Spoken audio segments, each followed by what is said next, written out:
Hi everyone, कैसे हैं आप लोग। तो जितने भी बच्चों का आज पेपर है, so first of all wish you very very very all the best. I hope कि आप लोगों का पेपर बहुत बहुत बहुत अच्छा जाए। ठीक है, तो ये एक लास्ट वीडियो है मेरी तरफ से जिसमें मैं तीन छोटे छोटे छोटे छोटे छोटे छोटे कॉन्सेप्ट डिस्कस करूंगा। मैक्सिमम 5 to 7 मिनट्स लगेंगे। ठीक है, और उसके बाद मेरी तरफ से आप लोगों को बहुत सारी ब्लेसिंग्स। आई विश आप लोगों को सारा पेपर आता हो और आप खूब धूप मचाओ। ठीक है जी, तो ध्यान से सुनेंगे। एक छोटा सा कॉन्सेप्ट है बच्चे, टीपी, ट्रांसफर प्राइसिंग। ठीक है, और 3 IND AS है जो कि मैं आपको नंबर याद करवाऊंगा। ठीक है, एक IND AS 32, एक IND AS 33 और एक है IND AS 113। ठीक है, ये 3 IND AS के नाम बहुत बार पूछे गए हैं तो आपको पता होना चाहिए। 32 जो है लिख लीजिए, फाइनेंशियल इंस्ट्रूमेंट प्रेजेंटेशन पे बात करता है। 33 EPS पे बात करता है, सेम एज AS 20। ठीक है, और IND AS 113 जो है, it talks about fair market valuation. Fair market valuation, तो पहले तो ये लर्न कर लीजिए। Financial instrument presentations, EPS, fair market valuation. ठीक है ना, पहले तो नाम लर्न कर लो। अब आ जाओ, टीपी क्या होता है। 2 मिनट बस। टीपी क्या होता है, देखो बेटा, मान लो एक कंपनी है, इसके 3 डिपार्टमेंट्स हैं, डिपार्टमेंट 1, डिपार्टमेंट 2, डिपार्टमेंट 3। ठीक है, 3 डिपार्टमेंट्स हैं और तीनों के तीनों डिपार्टमेंट्स जो हैं they are profit centres. Profit centres क्या होता है बेटा, जब किसी भी डिपार्टमेंट की जो, अगर मैं बोलूं कि परफॉर्मेंस उसके प्रॉफिट पे डिपेंड करती है तो उसको प्रॉफिट सेंटर्स बोलते हैं। अब होता है क्या है कि जब भी कोई 3 डिपार्टमेंट प्रॉफिट सेंटर्स हैं, तो जब ये एक दूसरे को कोई भी माल सप्लाई करेंगे तो they will charge a price. क्योंकि वो प्रॉफिट सेंटर है तो वो आपस में भी फ्री में काम नहीं करेंगे, वो एक प्राइस चार्ज करेंगे और उसी प्राइस को यहां पे क्या नाम दिया गया है, ट्रांसफर प्राइस। खत्म। तो ट्रांसफर प्राइस क्या होता है, प्राइस जो कि चार्ज किया जाता है by one department to the another department. और ये कब होता है, when all departments are declared as profit centres. ठीक है सर। इसके अंदर दूसरा पॉइंट जो आ जाता है वो ये आ जाता है, कई बार पेपर में क्वेश्चन आता है टीपी को निकालने के मेथड्स बताओ। तो लिख लो, पहला मेथड होता है market price method,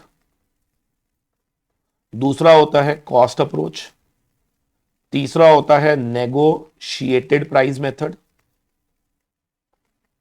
negotiated price method, और चौथा होता है अपॉर्चुनिटी कॉस्ट।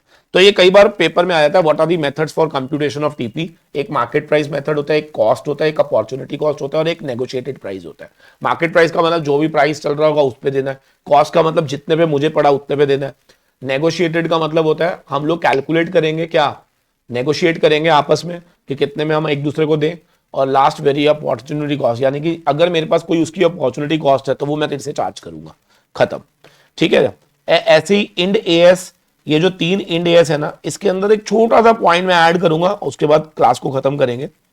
वो क्या, देखो EPS तो आपको याद होगा ना, EPS तो आपको याद होगा। इसमें 2 EPS होते थे, एक बेसिक EPS होता था और एक डाइल्यूटेड EPS होता था। डाइल्यूटेड EPS कॉन्सेप्ट क्या कहता था कि हमारा EPS डिक्लाइन करेगा।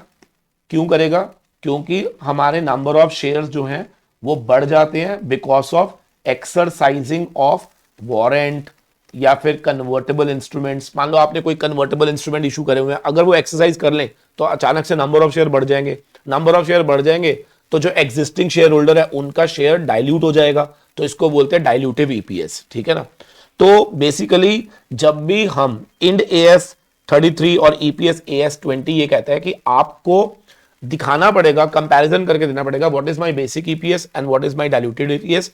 और आपको यह भी बताना पड़ेगा डिस्क्लोजर के अंदर कि आपने क्या न्यूमरेटर यूज करा, आपने weighted average number of shares कैसे निकाले हैं। ठीक है जी। और आपको यह भी बताना पड़ेगा कि आपके पास कोई और ऐसे इंस्ट्रूमेंट्स तो नहीं है जिन्हें फ्यूचर में कन्वर्ट किया जा सकता है इनटू इक्विटी, बट जिन्हें इस समय डाइल्यूटेड EPS निकालते समय कंसिडरेशन में नहीं लिया गया। तो बस ये छोटी सी बातें हैं जो यहां पर लिखी हुई थी। अब IND AS 32 फाइनेंशियल इंस्ट्रूमेंट की बातें करेगा, तो इसमें से दो ही बातें हैं। फाइनेंशियल इंस्ट्रूमेंट्स क्या होते हैं बेटा, देखिए फाइनेंशियल इंस्ट्रूमेंट कुछ एंटिटीज के लिए एसेट्स होते हैं और कुछ एंटिटीज के लिए लाइबिलिटी होते हैं। कैसे, मान लो मैं शेयर इशू कर रहा हूं तो मेरे लिए लाइबिलिटी, जिसने खरीदा उसके लिए एसेट्स। तो इसको बोलते हैं फाइनेंशियल इंस्ट्रूमेंट्स। तो आपने क्या बोलना, these are the instruments which are the contracts which creates asset for one entity and liability for the other entity। अच्छा, अब यहां पर इंड AS 32 क्या चाहता है कि कोई भी कंपनी अगर फाइनेंशियल इंस्ट्रूमेंट इशू कर रही है तो उसके अंदर हम लोग पुटेबल इंस्ट्रूमेंट इशू कर सकते हैं। पुटेबल का मतलब होता है जहां पर कंपनी जो इशू करती है ना, यानी कि इशूअर, उसके पास ऑब्लिगेशन होता है कि उन्हें उन इंस्ट्रूमेंट को बायबैक करना होता है एक पर्टिकुलर डेट तक, अगर सामने वाला आदमी उसको एक्सरसाइज करेगा तो पुटेबल इंस्ट्रूमेंट क्या होता है, इशूअर इज अंडर ऑब्लिगेशन कि उसे वापस बायबैक करना होता है उन इंस्ट्रूमेंट्स को। तो ऐसे इंस्ट्रूमेंट को क्या बोलते हैं, पुटेबल इंस्ट्रूमेंट्स बोलते हैं। सिंपल क्या बोलते हैं, पुटेबल इंस्ट्रूमेंट्स बोलते हैं। ठीक है सर।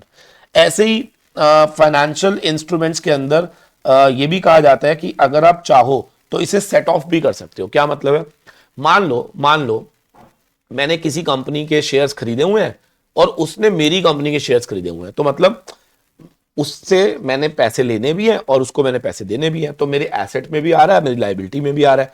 तो क्या हम इसको सेट ऑफ करके net asset net liability create कर सकते हैं? हाँ, उससे ये पता चलेगा कि नेट अमाउंट मैंने कितना देना है या नेट अमाउंट मैंने उससे कितना लेना है। खत्म।